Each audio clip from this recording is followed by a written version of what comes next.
हमारे विलास बापू मनगटे साहब, जब आपका मैं भाषण सुन रहा था और मेरे बारे में आप जो बात कर रहे थे, आज इस मुल्क को, इस देश को सबसे ज़्यादा अगर किसी बात की ज़रूरत है, किसी चीज़ की ज़रूरत है कि इम्तियाज़ जलील को कोई फ़र्क नहीं पड़ना चाहिए कि विलास की जात क्या है, विलास का धर्म क्या है, और विलास ही को कोई फ़र्क नहीं पड़ना चाहिए कि मैं किसके साथ काम कर रहा हूँ करके। ये बड़े ही अफसोस की बात है कि आज जिस हालात से ये मुल्क गुजर रहा है, जहाँ जात, धर्म और मज़हब बाकी सब मुद्दों से बड़ी हो चुकी है, जहाँ जाति, धर्म, मज़हब के नाम के ऊपर आज इंसानों का खून बहाया जा रहा है, वहाँ पर अगर हम इंसानियत का अगर पैगाम दे रहे हैं, अगर इंसानियत के लिए हम काम कर रहे हैं, तो मेरे हिसाब से इससे बढ़कर कोई अच्छा काम हो नहीं सकता है। आज यकीनन आपको अपने संगठन के बारे में, पार्टी को और मजबूत कैसा करना है, इसके बारे में पिछले काफ़ी महीनों से ये चल रहा था। समीर साहब लगे हुए थे कि एक हमें ये मीटिंग लेना है। एक दिक्कत आप लोग ये भी समझ लीजिएगा, मजलिस इत्तेहादुल मुस्लिमीन, या यूं कहिएगा कि पूरे महाराष्ट्र के अंदर मुस्लिम समाज का, पूरे महाराष्ट्र के अंदर एक ही खासदार है और उसका नाम इम्तियाज़ जलील है। वह आप लोग, तो अगर कोई नागपुर, नंदुरबार हो, पूना हो, जलगांव हो, भुसावल हो, कहीं पर भी महाराष्ट्र के किसी भी कोने के अंदर किसी को अगर कुछ होता है तो उसे ऐसा लगता है कि मेरे हक का अगर कोई लीडर है तो मैं उसको आवाज़ दूं, उसको कॉल करूं, उससे बात करूं। तो हर रोज़ मैं कितने फ़ोन अटेंड करता हूँ मुझे भी नहीं पता है। जितने कर सकता हूँ उतने करता हूँ, जो रह जाते हैं वो रह जाते हैं। लेकिन आज ये कैसे और क्यों मुमकिन हुआ है? 2014 के अंदर जब मैंने 12 साल की अपनी पुणे की ज़िंदगी एक पत्रकार की हैसियत से जब छोड़कर औरंगाबाद को सितंबर के महीने में आया, सितंबर 2014 के अंदर, अक्टूबर 2014 के अंदर इलेक्शन होने वाला, शायद ही कोई एक बेवकूफ़ आदमी हो सकता है जो 12 साल पूना में ज़िंदगी गुजारने के बाद एक महीना पहले औरंगाबाद में आता है और कहता है कि मैं इलेक्शन लड़ूंगा। उस वक्त लोग हंसते भी थे, मजाक भी उड़ाते थे, कहीं ना कहीं इल्जाम भी लगाते थे कि इलेक्शन जीतने के लिए नहीं आए हैं, किसी को जिताने के लिए आए हैं। बहुत सारे अपने लोग भी थे जो उंगलियां उठाकर ये इल्जाम लगाते थे कि नहीं, कुछ ना कुछ तो हुआ है। एक महीना पहले आके कहेंगे कि अगर एमएलए हो जाए। लेकिन हमने उस वक्त लोगों से क्या कहा था? हमने लोगों से सिर्फ यही कहा था कि एक मर्तबा हमको अपनी ताकत तो समझ में आए, देखे तो सही। हमने इतने सालों तक हर राजनीतिक पार्टी को वोट दिया, उनका साथ दिया। मजलिस तो पहली मर्तबा 2014 के अंदर आई, तो हम किसको वोट देते थे? वही सियासी पार्टियों को जिन्होंने हमेशा आपको यह कहा था कि हम आपके सुख दुख के अंदर खड़े रहेंगे, आपका साथ देंगे। लेकिन ये सिर्फ जुमले निकलते थे। जब वक्त आता था, जब जरूरत पड़ती थी, तो सब मुंह फेर लेते थे। 2014 के अंदर अल्हम्दुलिल्लाह आप लोगों की वो दीवानगी, वो जुनून, वो जोश, वो जज्बा था जिसने एक ऐसे मोजेज़े को जन्म दिया था कि लोगों को यकीन नहीं होता था कि औरंगाबाद जैसे शहर से, जिसकी पहचान ये हो चुकी थी कि यहां पर हर छोटी छोटी बात के ऊपर दंगे होते हैं, जाति धर्म के नाम के ऊपर समाज के बीच में दरारें पैदा होती है, दीवारें तैयार खड़ी हो जाती है, वहां से एक एमआईएम का एमएलए चुनकर आ जाता है। 5 साल जैसा भी काम किए, जितना भी काम किए, पूरी ईमानदारी के साथ काम किए, एक आमदार की हैसियत से। ये नहीं देखा कि मेरे पास आने वाले का धर्म क्या है, उसका मजहब क्या है, उसकी जात क्या है। हर एक जो आया, जितना मुझसे बन सका मैंने काम किया। और फिर जब 5 साल के बाद दोबारा मौका आया तो इससे ज्यादा इल्जाम 2019 के अंदर लगाए गए। हमारे अपने बड़े बड़े कौम के बड़े बड़े अपने आप को सियासतदान कहने वाले लोग, बड़े बड़े कि सियासत हमसे सीखो, हमसे ज्यादा सियासत कौन जानता है, कहते थे कि कैसे मुमकिन होता है 38-40 साल पहले आखिरी एक मुस्लिम एमपी यहां से चुनकर आता है, तकरीबन 40 साल पहले। इन 40 सालों के अंदर ऐसा क्या हुआ? इन 40 सालों के अंदर यही हुआ कि जो लोग मुझ पर उंगलियां उठाते थे, मुझ पर इल्जाम लगाते थे कि नहीं ये जीतने के लिए नहीं जिताने के लिए आया था, उन्होंने इस पूरी कौम को एक गुलाम बनाकर रख दिया था कि नहीं तुम्हारा काम से वोट देने का है, तुम जिंदगी भर जीत के आ नहीं सकते हैं तो क्यों मेहनत कर रहे हो, क्यों कोशिश कर रहे हो, तुम्हारा काम तो बस इन्हें वोट देना है। नेता कोई और होता था और हम लगे हुए हैं। कभी किसी ने यह कोशिश भी नहीं की कि हम अपना सांसद, अपना खासदार, अपना मेंबर ऑफ पार्लियामेंट हम भी चुनकर ला सकते हैं। हमने कहा कि नहीं, ये कोशिश हम जरूर करेंगे। मुझे याद है असद साहब ने जब मीटिंग ली थी, हमारे अपने लोगों ने उनसे कहा था कि नहीं साहब, 1.5 लाख 2 लाख वोट से ज्यादा वोट नहीं मिलेगी। हमारे अपने लोगों ने जब हैदराबाद में मीटिंग हुई, असद साहब ने मुझसे पूछा गांव कितने हैं तुम्हारी कॉन्स्टिट्यूएंसी में? मैंने कहा नहीं पता। पोलिंग बूथ कितने हैं? मैंने कहा मुझे नहीं मालूम। जाति का समीकरण क्या है, कितने हैं अलग अलग जाति, धर्म और मजहब के? नहीं मालूम। फिर जीतेंगे कैसा? मैंने कहा कि साहब कोशिश करेंगे और इंशाअल्लाह कोशिश करने वालों की हार नहीं।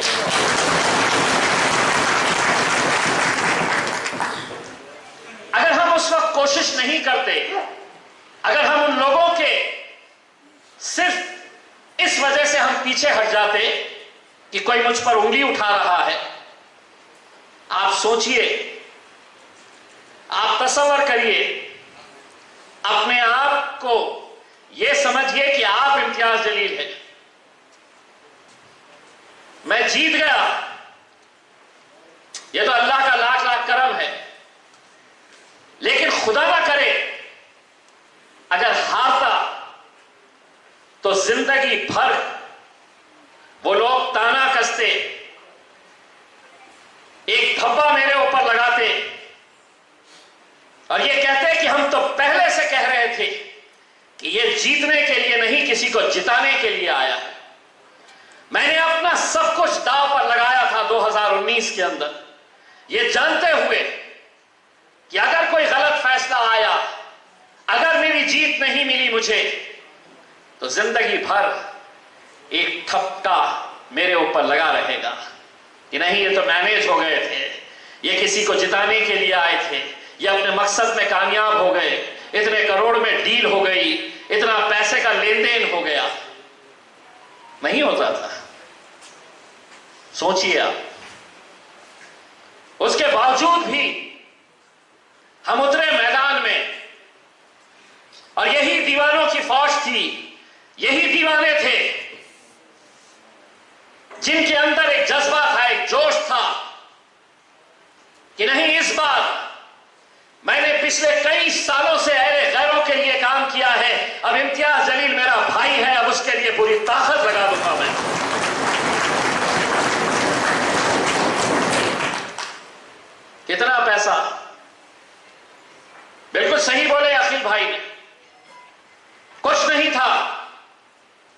कुछ नहीं था, लेकिन मुझे मालूम है कि आप लोगों के अंदर एक जिद थी, और वो जिद ये थी कि इस बार के नतीजे जब आएंगे तो इंशाल्लाह हम भी जश्न मनाएंगे।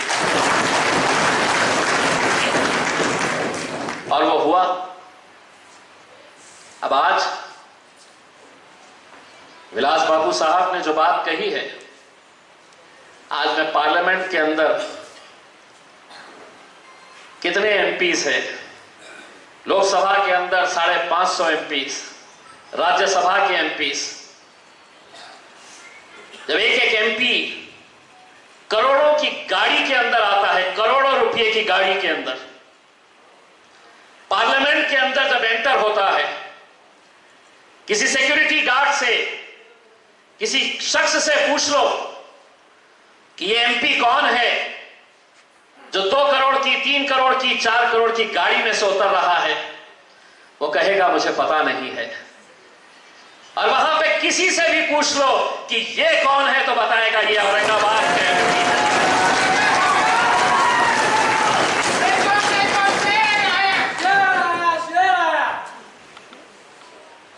ये क्यों हुआ है, कैसे मुमकिन हुआ है? इन 9.5 सालों के अंदर कोई एक मुद्दा बताना कि जिसके लिए हमने इंसानियत से हटकर सिर्फ जाति, धर्म का, मजहब का। हाँ, इम्तियाज जलील, जब मेरे शहर का नाम बदल रहा, मैंने आंदोलन किया, 21 दिन चलाए, क्योंकि मेरी सोच यह है कि 400 साल पहले क्या हुआ था, सही था, गलत था। आज लेकिन 400-500 साल पहले इतिहास के अंदर क्या हुआ है, उसको मुद्दा बनाकर सिर्फ समाज के बीच में दरारें पैदा करने का जो काम किया जा रहा है। आज किस दौर से हम गुजर रहे हैं, किस दौर से हम गुजर रहे हैं, किसी को कोई पता नहीं है। ट्रेन में बैठकर मुसाफिर जा रहा है, उसकी मंजिल कहीं और है, लेकिन पहुंच कहां रहा है? सोचे है आपने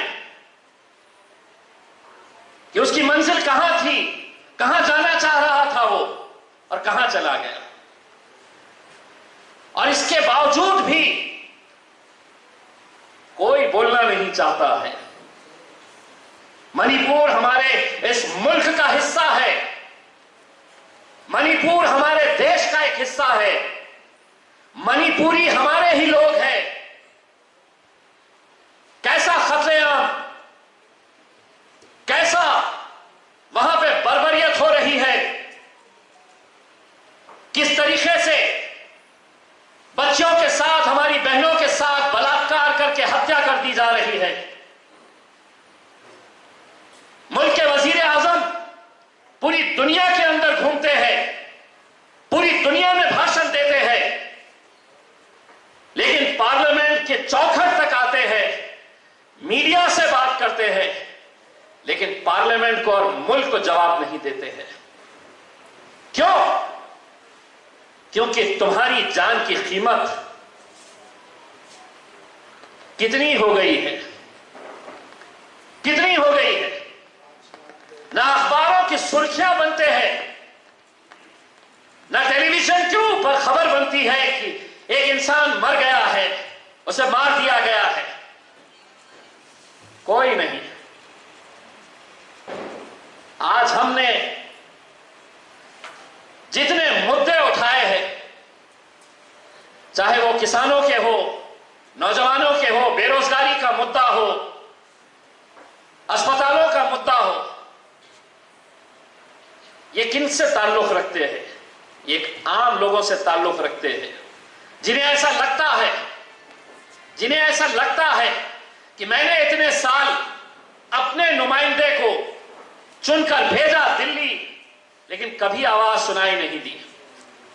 ये हमारे लिए फख्र की बात है। या आज हमारी इस महफिल के अंदर कितने हमारे हिंदू भाई भी आज इस महफिल के अंदर है, तो वो इस वजह से कि हमने इंसानियत के लिए काम किया है, हमने जात के लिए, धर्म के लिए काम नहीं किया। आज मुझे मालूम है कि 2024 कुछ ही महीने बचे हुए हैं और पूरी ताकतें लगी हुई है, पूरी ताकतें लगी हुई है कि यहां पर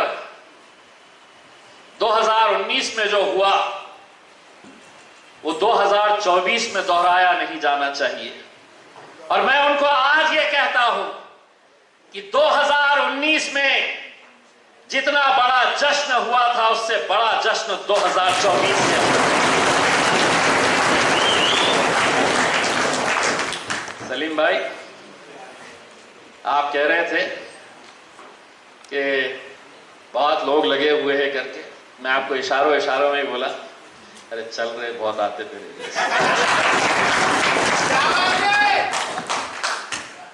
तकलीफ उन्हें इसी बात की है कि है दो ही, लेकिन वहां नाक में दम करके रखे। सोचो, दो के जिस दिन 5 हो जाएंगे, 7 हो जाएंगे, 9 हो जाएंगे, 10 हो जाएंगे, और वो पतंग का सीजन रहेगा, पतंग ही उड़ेगा।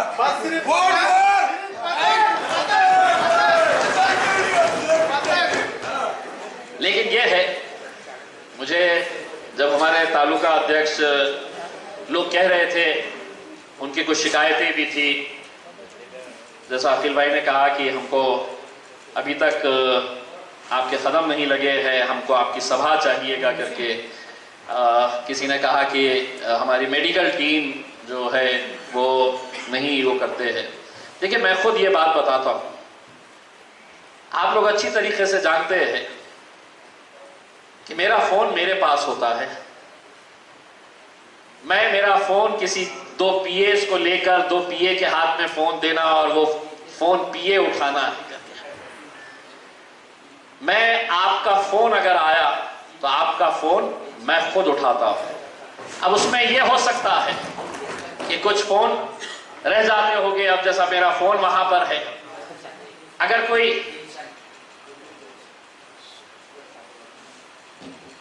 किसी ने मुझे फोन किया और कहा कि मैंने तो आपको फोन कर रहा था, आपने मेरा फोन उठाया नहीं, मैं 4 बजे से 5 बजे तक के बीच में आपको लगातार फोन करते रहा, आपने फोन उठाया नहीं। यही चीज समीर साजिद के साथ के ताल्लुक से हो सकती है। लेकिन अल्हम्दुलिल्लाह एक बहुत बड़ी टीम है यहाँ पर, और मुझे फख्र है कि अपने इस शहर से, इस जिले से, कि आप किसी को भी फोन कर दें। ये जरूरी नहीं है कि आपने समीर को ही फोन किए तो आपका काम होगा, आप किसी को भी फोन कर दीजिएगा, क्योंकि यहाँ पर जितने भी मजलिस को चाहने वाले हैं उनके सीने के अंदर एक दिल है जो धड़कता है, और उनके तकलीफ अगर किसी को होती है तो वो भी आगे बढ़कर काम करते। मैंने आप लोगों को मालूम होगा कि अब ये जो आज हम लोगों ने यहाँ पे कार्यकर्ता मेड़ावा ऑर्गेनाइज किया है, एक तो मकसद ये था कि आप लोगों के साथ गुफ्तगू करूं, आप लोगों से मुलाकात करूं, आप लोगों के साथ कुछ वक्त बिताऊं। उसके बावजूद भी मैं ये कहता हूं कि देखिए, हमारे और आपके हाथ में क्या है, हम लोग क्या है, हम लोग क्या कर सकते हैं। हम लोग ईमानदारी के साथ मेहनत कर सकते हैं। उस वक्त 2014 में, 2019 में और 2024 के लिए भी मैं वही बात दोहरा रहा हूं जो पिछले 2 मरतबा दोहराया था कि अगर इम्तियाज जलील की नीयत साफ होगी तो अल्लाह उसके लिए रास्ते जरूर बनाएगा। फिर कितनी भी ताकतें आ जाए, फिर कितनी भी साजिशें रची जाए, कोई ना कोई तो रास्ता अगर नीयत साफ है तो अल्लाह जरूर बनाता है उसमें। हमारा काम यह है कि हम सिर्फ मेहनत करें, पूरी ईमानदारी के साथ मेहनत करें। आज हमको, मुझे जाती तौर के ऊपर इस बात की खुशी होती है जब मैं उन गरीबों के चेहरे के ऊपर मुस्कुराहट लाने की कोशिश करता हूं। आदर्श का घोटाला, आदर्श पथ संस्था का घोटाला, कितने महीनों से जिनके 2 लाख, 3 लाख, 5 लाख रुपए, 10 लाख लाख 15 लाख जिंदगी भर की कमाई वहां पर पड़ी हुई, पुलिस स्टेशन जा रहे हैं तो पुलिस स्टेशन में कोई दखल नहीं ली जा रही, डीडीआर के ऑफिस के अंदर कोई दखल नहीं ली जा रही है, किसी को गिरफ्तार नहीं किया जा रहा, किसी के ऊपर कोई कार्रवाई नहीं हो रही है। क्या वजह है कि इम्तियाज जलील मैदान में उतरता है और 3 दिन के अंदर उसका चेयरमैन भी गिरफ्तार हो जाता है और 4 डायरेक्टर भी गिरफ्तार हो जाते हैं? क्यों होता है? इसलिए कि इम्तियाज जलील के पास एक ओहदा है और ये लोग गरीब है, इनकी कोई आवाज नहीं है, इनकी कोई पहचान नहीं है, इनकी कोई ताकत नहीं है।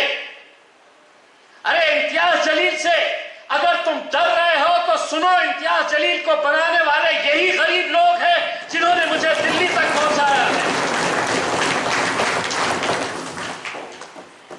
और अगर इनकी तकलीफ अगर आज कोई सुनने के लिए तैयार नहीं है, मैं आपके पास आने से पहले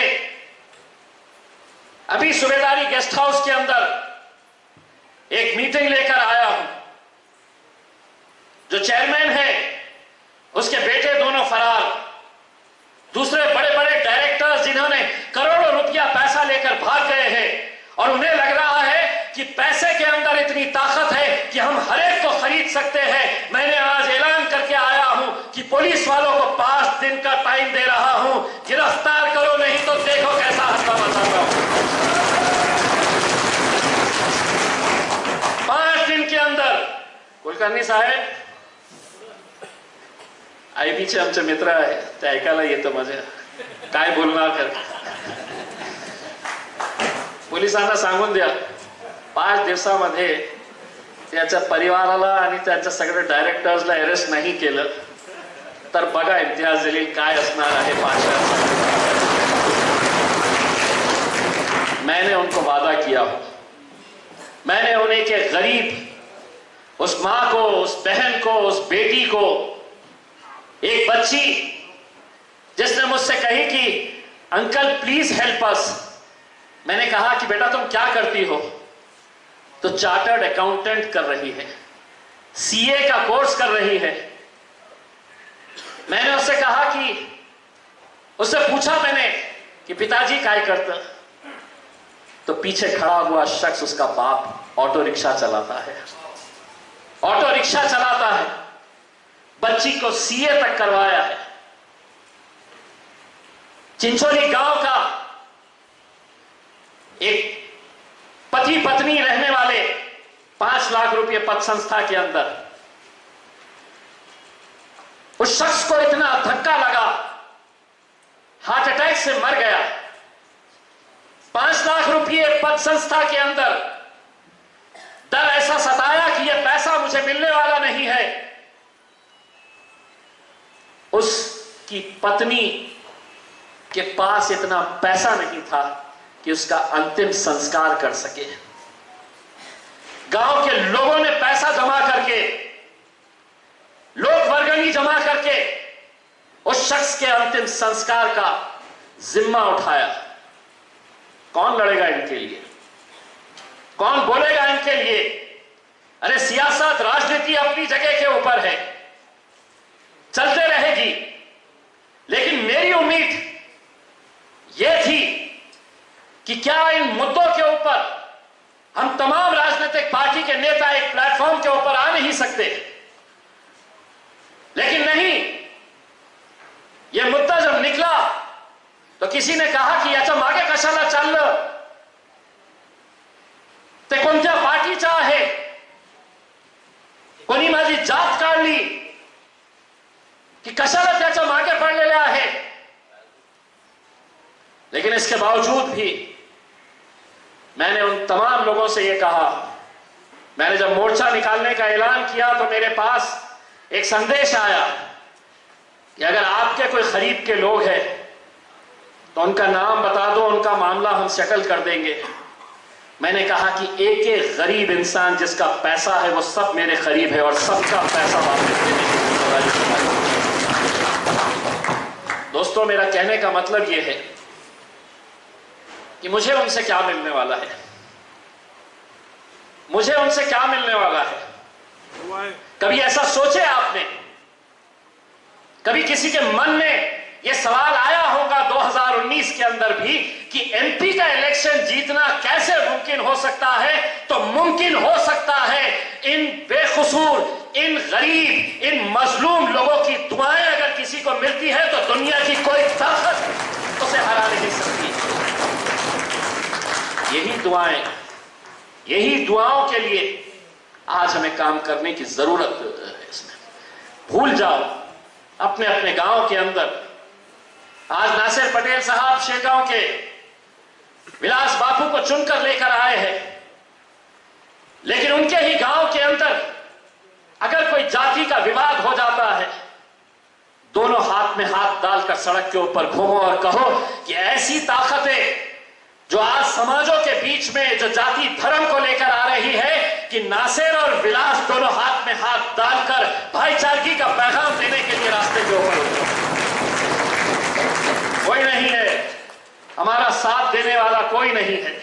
न सरकार हमारी है, न प्रशासन हमारा है, न पुलिस हमारी है। आप देख रहे हैं हर रोज कैसे जुल्म सितम सहे जा रहे हैं, बर्दाश्त करना पड़ रहा है। और मैं तो आपको साफ कह रहा हूं, 2024 के अंदर अगर ये हुकूमत दोबारा अगर आ जाती है तो शायद उसके बाद इलेक्शन करवाएंगे भी या नहीं करवाएंगे पता नहीं है। इस मुल्क के अंदर वो डॉक्टर बाबा साहब अंबेडकर का संविधान रहेगा या नहीं रहेगा। इस मुल्क के अंदर अखिल कुरैशी के सर के ऊपर टोपी रहेगी या नहीं रहेगी। वो दाढ़ी लगा सकेगा या नहीं लगा सकेगा। कई सारे ऐसे सवाल हम लोगों को खुद ढूंढने की जरूरत है। इलेक्शन आएगा तो बहुत पैसा भी आएगा, बहुत पैसा आएगा, क्योंकि अब तो हालात ऐसे हो गए हैं कि कौन कहां जाने वाला है, कौन किसके साथ इलेक्शन लड़ने वाला है, कौन नहीं लड़ने वाला है, किसी को कुछ नहीं पता है। आज यहां पर है तो कल वहां पर, रात हुए हुए तक किसी और तीसरी जगह के ऊपर। इसलिए मैंने तो मुख्यमंत्री साहब को यह लिखा था कि हमारे 2 आमदार है, अगर विरोधी पक्ष नेता अगर सही मानों में किसी को देना है तो हमको दो, हम किसी के साथ नहीं गए। बाकी तो जो है कभी इसके साथ कभी उसके साथ, कभी सरकार इनसे बना लो करके, हम कहीं नहीं गए और इंशाल्लाह कहीं नहीं जाएंगे। पूरी ताकत के साथ जितने हैं उतने लड़ते रहेंगे उसमें। और ये नहीं सोचना कि आंकड़े क्या मायने रखते हैं करके, क्या कर लेंगे, कितने आएंगे, अरे क्या कर लेंगे, क्या हो जाएगा अगर 1-2 जीत भी गया तो। मैं पार्लियामेंट में जब जाता हूं ना, जिस दिन असद साहब बोलने वाले रहते हैं, भाजपा का कट्टर सांसद क्यों ना हो, भाजपा का कट्टर खासदार क्यों ना हो, धीरे से आके पूछता कितने बजे बोलने वाले।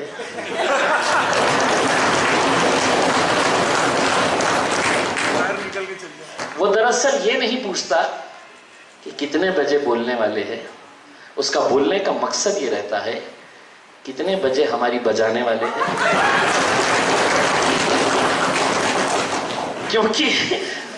क्योंकि पार्लियामेंट के अंदर भी आधे से ज्यादा तो वो है कि जिनको समझ में नहीं आता है कि क्या चल रहा है करके।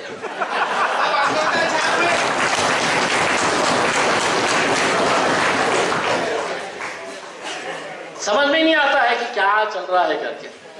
और देखते पड़ोस वाले ने ताली बजाया, अरे बजा दो, अपन ने भी बजा दो, खत्म। आमचे एक साहेब होते 20 वर्ष,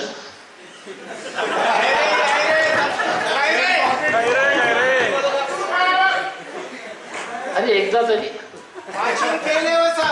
तरी काहीतरी। मैं इसीलिए लोगों से ये कहता हूं, राहुल भाई, मैं लोगों से ये नहीं कहता हूं कि हर इंसान ने मेरे पीछे आना चाहिए या मुझे ही साथ देना चाहिए, लेकिन इस राजनीति को अगर बदलना है तो कहीं ना कहीं हमें यह देखना होगा, और मैं लोगों से खुलकर यह कहता हूं अगर तुम्हें इम्तियाज जलील पसंद नहीं है तो मुझे वोट मत दो, लेकिन अगर दिल्ली के पार्लियामेंट में किसी को भेजना है तो किसी पढ़े लिखे इंसान को भेजो, चाहे वो किसी भी पार्टी से आता हो, चाहे वो उसकी कोई भी जात हो, कोई भी धर्म हो। जब तक हम अच्छे इंसानों को नहीं भेजेंगे, नहीं तो हो क्या रहा है, काम कुछ करो मत करो, यहां पे आके हिंदू मुस्लिम करो और चलाते रहो अपनी दुकान। यही काम होता आ रहा था उसमें। आज कितने मुद्दे हम उठा रहे हैं। मैंने अदालत के अंदर, और मैं समझता हूं यह आप लोगों को मैं बताना जरूरी समझता हूं, कहीं ना कहीं आप लोग भी अपने गांव के अंदर, आणि काका ऐका मी काय बोलतो, 3 जनहित याचिका मी आतापर्यंत फाईल केलेली आहे हायकोर्टमध्ये। पहिली जनहित याचिका पब्लिक इंटरेस्ट लिटिगेशन कसल्या संदर्भात होती की जालना रोडच्या दूध डेअरीची जी जमीन आहे, जागा आहे, जालना रोडचा रेट काय असेल जमिनीचा आपल्यालाही माहित असेल, किती महाग असेल हेही आपल्याला माहित असेल। औरंगाबाद शहराचे जिल्ह्याची सगळ्यात जास्त महाग जमीन कुठे असेल तर ते जालना रोडवर। मग सरकारने काय केलं, भाजपचे एक दिवंगत नेता ज्यांचा मीही खूप आदर करतो, त्यांचा स्मारक तिथे बांधण्यासाठी, उनका स्मारक बनाने के लिए वहां पे सरकारी जमीन दी गई, वहां पे सरकारी पैसा दिया गया। मैंने उसका विरोध किया, जमकर विरोध किया। मैंने कहा कि अगर किसी दिवंगत, किसी बड़े शख्स के मृत्यु के बाद अगर उसे श्रद्धांजलि देना है तो उसके नाम का स्कूल बनाओ या उसके नाम का अस्पताल बनाओ। इतका लोकांनी मला शिव्या दिलं होतं, तुला कळतं का काय बोलतो, कोण होतं, तुझी लायकी आहे का, तू कशाला विरोध करतो, तू महाराष्ट्रामध्ये राहून असं कसं बोलू शकतो।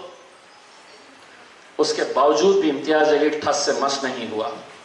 जब देखा कि कोई सुनने के लिए तैयार नहीं है तो अदालत के अंदर गया। मैंने खुद ने एक PIL फाइल किया हाईकोर्ट के अंदर और अदालत को यह बताया कि मेरे शहर को एक अस्पताल की जरूरत है। अदालत को यह बताया मैंने कि कोरोना के अंदर मरने वाला हर इंसान जो है वो सिर्फ बीमारी की वजह से या उस वायरस की वजह से नहीं मरा। अस्पताल के अंदर बिल्डिंग तो तैयार थी, डॉक्टर नहीं थे, डॉक्टर थे तो मशीनरी नहीं थी, इक्विपमेंट्स नहीं थे, नर्सेस नहीं थे, कहीं बेड्स नहीं थे। अदालत ने उस बात को संजीदगी से लिया। आज कभी जालना रोड से अगर कभी गुजरे तो दूध डेयरी की उस जमीन के ऊपर नजर डालो, वहां पर सिर्फ महज एक PIL की वजह से वहां पर आज 400 बेड के हॉस्पिटल का काम शुरू है।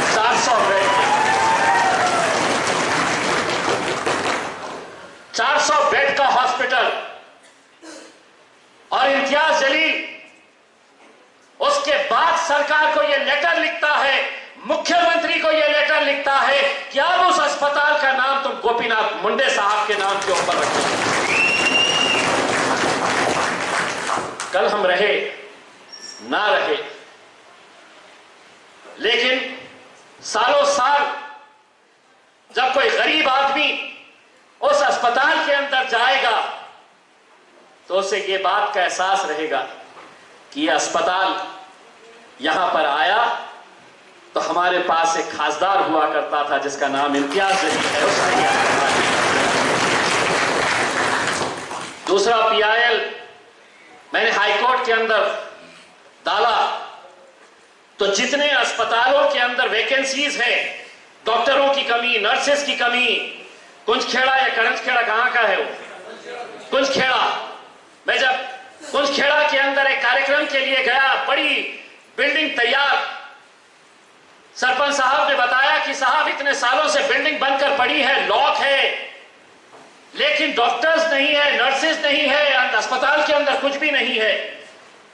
मैं वकील नहीं हूं, पेशे से वकील नहीं हूं मैं, लेकिन अदालत के अंदर मैंने जब PIL फाइल किया तो मैंने अदालत को यह कहा कि मैं इस पीआईएल के लिए किसी वकील को अपॉइंट नहीं करूंगा, मैं खुद वकील बनकर वहां पर खड़ा रहूंगा।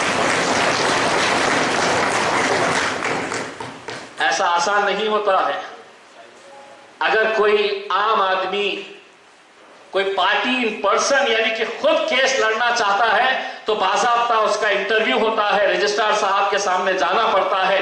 रजिस्ट्रार साहब आपसे सवाल करते हैं कि आप क्यों किसी वकील को नहीं लगा रहे, आप क्यों खड़े रहकर आप खुद ये केस लड़ना चाह रहे हैं। मैंने उस दिन रजिस्ट्रार साहब को यह कहा था कि जब कोई गरीब पेशेंट मेरे पास आता है और ये कहता है कि घाटी हॉस्पिटल के अंदर मुझे कैंसर बताया गया है, मेरा ऑपरेशन करना है, लेकिन हम घाटी हॉस्पिटल में इसलिए नहीं कर सकते हैं क्योंकि वहां पर डॉक्टर नहीं है, वहां पर कोई ऑपरेशन करने वाला नहीं है, तो जाओ तुम, अगर पैसा है तो किसी प्राइवेट हॉस्पिटल के अंदर जाकर अपना इलाज कराओ, और अगर नहीं है तो अपने मरने का इंतजार करो।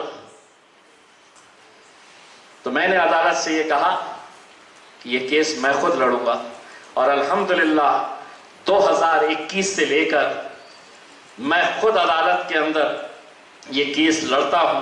और आप लोगों को सबको ये फख्र होना चाहिए इस बात का कि जिस दिन इम्तियाज जलील का केस वहां पर हाई कोर्ट के अंदर होता है तो पूरा हॉल भरा हुआ होता है। सुनना चाहते हैं लोग, देखना चाहते हैं कि एक खासदार जो वकील नहीं है, जिसके पास लॉ की डिग्री नहीं है, वो कैसे लड़ता है अपनी आवाम के लिए, अपने लोगों के लिए, गरीबों के लिए कैसा लड़ता है करके। आज मुझे खुशी है कि सिर्फ एक अकेले इस घाटी हॉस्पिटल के लिए नहीं, बल्कि चीफ जस्टिस जो बॉम्बे हाई कोर्ट के पूरे जितने भी हाई कोर्ट है महाराष्ट्र के, उनके चीफ जस्टिस के सामने जब एक मर्तबा हियरिंग हुई तो उन्होंने पहले समझा कि ऐसे ही खासदार होगा जैसे रहते। पारदे साहब उस दिन कोर्ट में थे तो उन्होंने समझा कि होगा खासदार, लेकिन जब मैंने बोलना शुरू किया तो उस दिन चीफ जस्टिस ने यह कहा कि आपने जो मुद्दे इसके अंदर उठाए हैं, हम समझते हैं कि सिर्फ ये घाटी एक हॉस्पिटल के ताल्लुक से नहीं है बल्कि पूरे महाराष्ट्र के अंदर, इसीलिए अब जो भी फैसला होगा वो सिर्फ औरंगाबाद के लिए नहीं होगा, पूरे महाराष्ट्र के लिए। और आज पूरे महाराष्ट्र के अंदर 10,500 डॉक्टर्स के, प्रोफेसर्स के, एसोसिएट प्रोफेसर्स के जब पोस्ट एडवर्टाइजमेंट के लिए निकली और उसका नोटिफिकेशन आया तो उस नोटिफिकेशन के ऊपर लिखा हुआ है कि Syed Imtiaz Jaleel versus government of Maharashtra PIL number 47/2021। 10,500 post निकले हैं अभी, तो सिर्फ तुम्हारे खानदान की। और अभी 1 महीना पहले तीसरा एक PIL जो कामगारों के ताल्लुक से है, जिन कामगारों को कॉन्ट्रैक्ट बेसिस के ऊपर लिया जा रहा है, कोई PF नहीं, ठेकेदार अपने मर्जी के हिसाब से पगार देना है देगा, नहीं देना है अगले महीने आ, बहुत ज्यादा मस्ती चढ़ी तो कल से मत आ। यही काम हर गवर्नमेंट डिपार्टमेंट के अंदर हो रहा है। 1 साल लगातार उसके लिए मैंने पूरे गवर्नमेंट डिपार्टमेंट से जानकारी हासिल की है। वो PIL, तीसरा PIL फाइल किया हूं। अगली हियरिंग अगले हफ्ते होने वाली है। पूरे के पूरे गवर्नमेंट डिपार्टमेंट्स को हाई कोर्ट ने नोटिस जारी किया है कि इसका जवाब दो, ये खासदार ने जो जो सवाल उठाया है। मेरे भाइयों, मेरा कहने का मकसद यही है कि सियासत के अंदर कब क्या भूचाल आ जाए कोई नहीं कह सकता है। और आजकल भूचाल तो बहुत बार बार आ रहे हैं। सुबह 5 बजे उठ जाते हैं तो पता चलता है कि सरकार बन गई है करके, फिर पता चलता है कि यो यहाँ से वहाँ चले गए, वो वहाँ से यहाँ चले गए हैं, कि कौन कहाँ है मुझे खुद नहीं पता है करके। हम पार्लियामेंट के अंदर बैठे हुए थे तो उनके 4 MP अलग है, एक उद्धव साहब के साथ है, कुछ जो है एकनाथ शिंदे साहब के साथ है। तो सेंट्रल हॉल के अंदर जब बैठते तो सब एक साथ बैठते हैं, तो सब आपस में बात कर ले रहे थे कि अपन पुनः कशा निवडून येणार आहे करके। तो 4 एक तरफ वाले थे और एक जो है वो इत्तेफाक से वहां पे चाय पीने के लिए आके बैठा। तो बोला मी तुमच्या सोबत थोडी आहे, तुम्ही मला कशाला धरो, तो मैं तुम्हारे साथ थोड़ी हूं, बोले मैं अलग हूं करके। तो अब ये हालात मेरा सिर्फ यही कहना है कि जो मेहनत करना है हम लोग मेहनत करते रहेंगे। अभी जो आदर्श का एक मुद्दा हमने उठाया है, वो मुद्दे को इंशाअल्लाह मैं पूरे एंड तक लेकर जाऊंगा, और जहां जहां पर भी ये पद संस्था वाले बड़े बड़े पुडारी जो ये सहकार बैंक चला रहे हैं, पद संस्थाएं चला रहे हैं, ये मानकापे की जो किताब है उसके अंदर उनके प्रेरणा स्थान के अंदर 6 लोगों की तस्वीरें हैं। प्रेरणा स्थान आमचे तो कौन? शरद पवार साहब की फोटो। प्रेरणा स्थान कोण? कराड साहेबांची फोटो, देवेंद्र फडणवीस साहेबांची फोटो, अजित दादांची फोटो, हे प्रेरणा स्थान आहे। मग त्यांचे प्रेरणा स्थान ते असेल तर यांच्या बाबतीत, हे गोरगरिबांच्या बाबतीत कोण बोलणार? तर इम्तियाज जलील बोलणार। और हाँ, अब एक दूसरा मुद्दा जो मैं आप लोगों की मदद से पूरे जिले के अंदर लेकर जाना चाहता हूं, और आप लोगों की पूरी ताकत, पूरी मदद चाहिए, क्योंकि अगर ये काम करने में हम कामयाब हो गए तो इतनी दुआएं मिलेगी हमें, इतना आशीर्वाद मिलेगा लोगों का।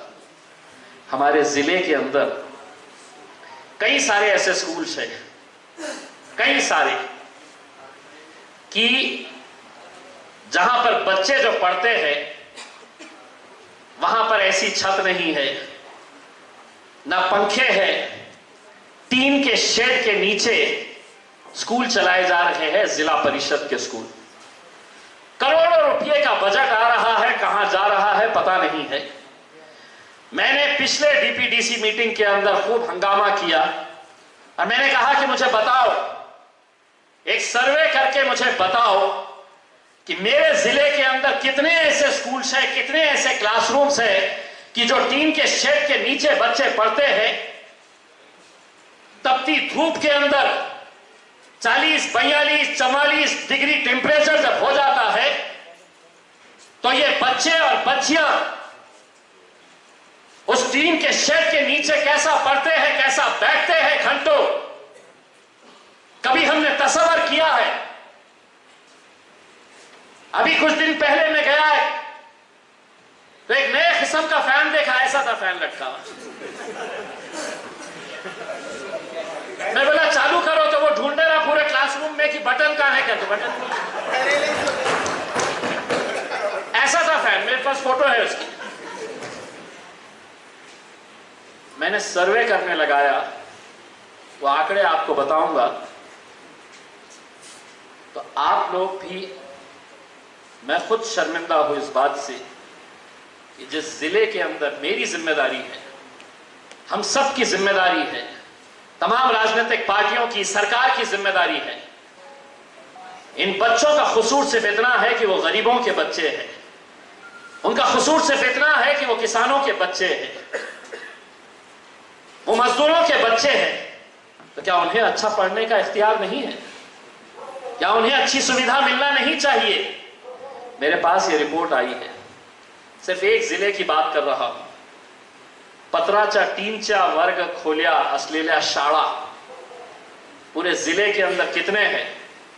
तो 832, 832, जिसके अंदर औरंगाबाद में 137, कन्नड़ में, कहां है कन्नड़, 135, खुलदाबाद के अंदर 31, गंगापुर राहुल भाई 124, पैठन 131, फुलंब्री 59, वैजापुर अखिल भाई 147, सिल्लोड 38, सोएगांव 20, 30, 832 ऐसे स्कूल है।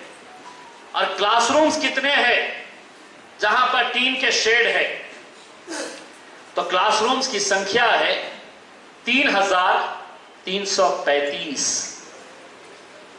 3335। ये बच्चों को अच्छी शिक्षा मिलनी चाहिए या नहीं मिलनी चाहिए? बोलिए। मिलनी चाहिए। इन्हें भी किसी अच्छे स्कूल के जैसा माहौल मिलना चाहिए या नहीं मिलना चाहिए? मिलना चाहिए। क्या हम इन्हें दिला सकते हैं? तुम सिर्फ मेरा साथ दो। ये वर्ग खोलिया इम्तियाज जलील फजलुल्लाह के।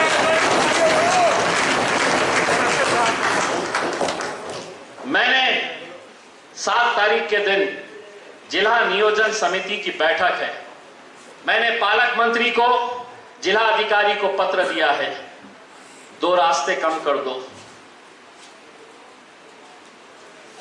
दूसरे कामों के ऊपर जो पैसा खर्च कर रहे हैं वो कम कर दो, लेकिन सबसे ज्यादा प्राथमिकता, सबसे ज्यादा पैसा अगर किसी को देना है तो इन बच्चों के स्कूलों के ऊपर पैसा खर्च करो। अगर सुने तो ठीक, नहीं सुने तो समीर भाई यलगार की तैयारी करो।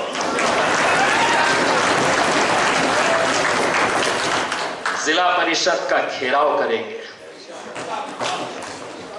जिला परिषद के अंदर इतना हंगामा करेंगे कि बाकी कोई हमें 1 साल सड़क नहीं बनेगी चलेगा, 1 साल कोई नदी नाला पुल नहीं बनेगा तो चलेगा, 1 साल कोई सभागार नहीं बनेगा तो चलेगा, लेकिन ये स्कूल के ऊपर पतरे हटाए जाए और वहां पर पक्की दीवारें बनाई जाए, बैठने का अच्छा प्रबंध किया जाए। अगर मेरी बात उन तक पहुंच जाए, शराफत से मान जाओ, इम्तियाज जलील जब टेढ़ा होता है तो बहुत टेढ़ा हो जाता है।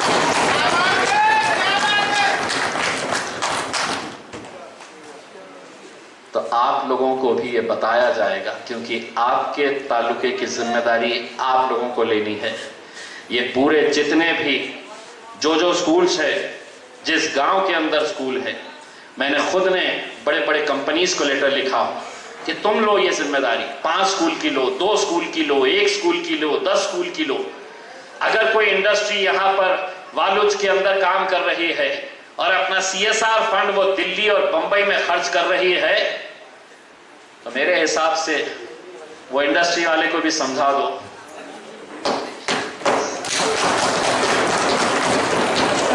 अगर यहाँ की जमीन पे अगर तू पैसा कमा रहा है तो यहीं पे तुझे खर्च करना है CSR फंड। इसलिए ये लड़ाई जारी रहेगी, आप लोग अपनी मेहनत करते रहिएगा। और जैसा मैंने आपको बताया है कि अगर इम्तियाज जलील की किस्मत के अंदर अगर जीत लिखी होगी, अगर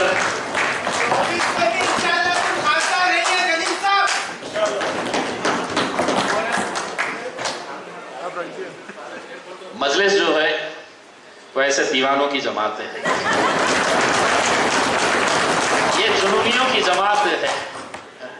हमारे जेब में कुछ हो ना हो, अभी तो आमदारों के पास बेहिसाब पैसा आया हुआ है, बेहिसाब पैसा आया हुआ है, जो जा रहा लेके आ रहा वहां से, और सबको ऐसा लग रहा है, सबको ऐसा लग रहा है कि मैं पैसा फेंकूंगा और चुन के आऊंगा।